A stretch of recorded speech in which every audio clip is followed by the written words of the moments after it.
everybody, I'm doing this video in place of my wife, and we're doing another locality video about the Boa Constrictor Longicauda, more commonly known as the Peruvian Long-Tailed Boas. Now, they're not necessarily red-tailed boas. If you can see here that they've got a really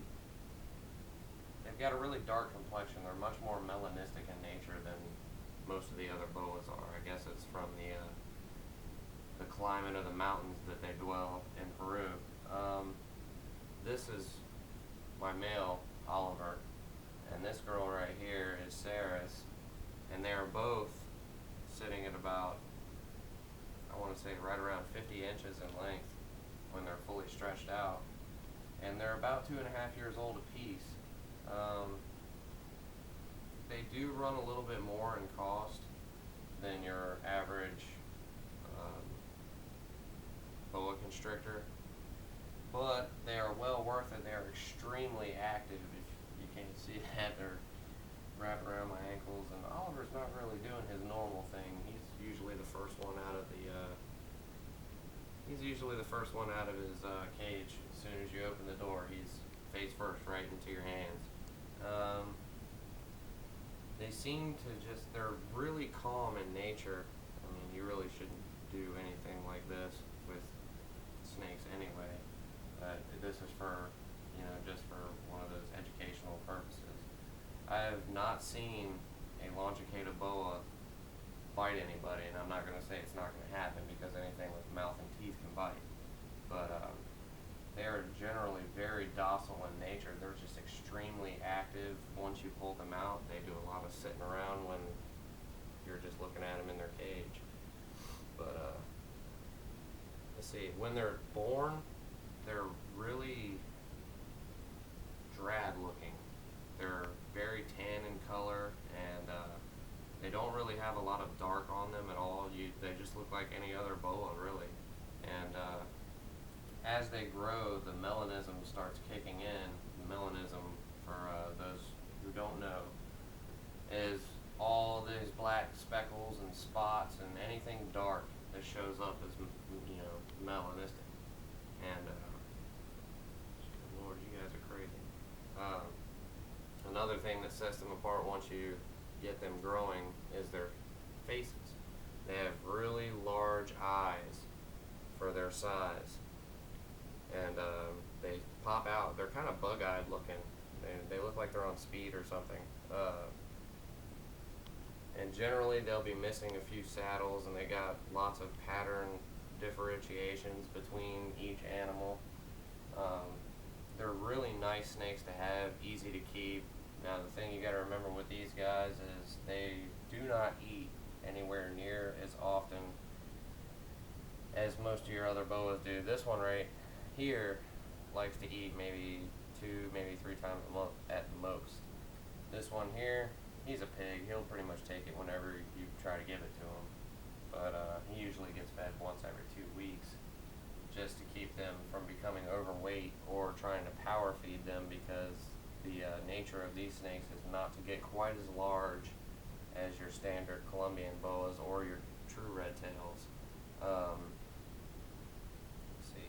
In Vincent Russo's book, The Complete Boa Constrictor, he mentions that they usually reach an average length of around 6 feet long, which kind of surprises me, but they're thin-bodied boas. They have virtually no weight compared to any of the other snakes. We just got done with Artemis, the call strain albino, and she's not much older than they are, and she weighs, give or take, 15 pounds, whereas these barely weigh a pound.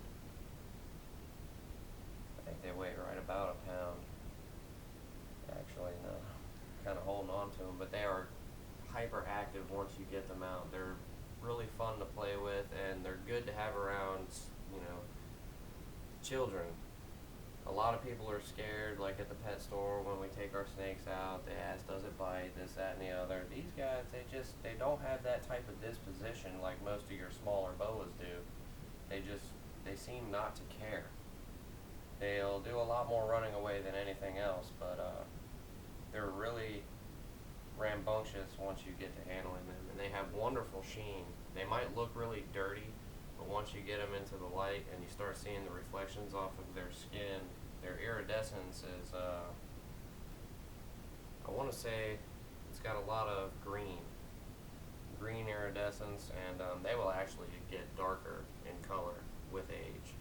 By the time they hit 5 or 6 years old, they should be nearing a complete black in color, and they'll have the nice tan on them, and I think it's a really nice contrast. I really like these boas a lot. They're easy to maintain, they're easy to handle, and unlike most locality boas, they don't seem to be extremely sensitive to temperatures and humidity. They can generally handle a higher temperature grade than most of your other locality boas that like the cooler weather, like the Boa Constrictor occidentalis, the Argentine boas. They like it cooler, and these guys, they can handle cooler temperatures, but they also seem to thrive in the warmer temperatures. I say right around, we keep them right around 80 degrees during the day, and right around 77 at night. They seem to enjoy that.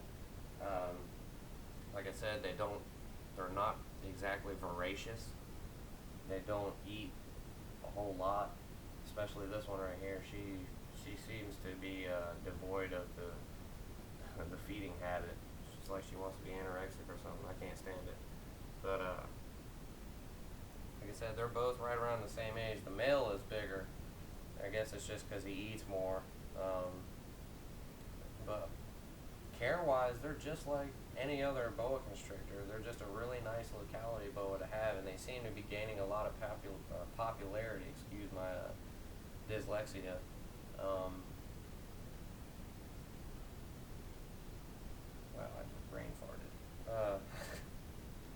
They seem to have been gaining a lot of popularity over the past few years, I guess because of their docile nature, their smaller size, and they're boa constrictors.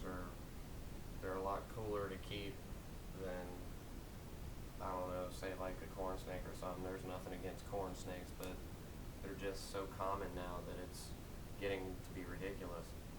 And boa constrictors are a lot more common than they used to be as well. However, you're seeing a little less of the localities lately. It's extremely difficult for me to come across the cocker K female I've been looking for, but these guys are actually starting to become somewhat abundant because people are just eating them up. And I saw these at the local pet store around here, and had to have them. So I went and spent a little extra money and got them, and I have not regretted this purchase. And we will be breeding these this year. We'll see how it works out. Alright, I think that'll be all for now.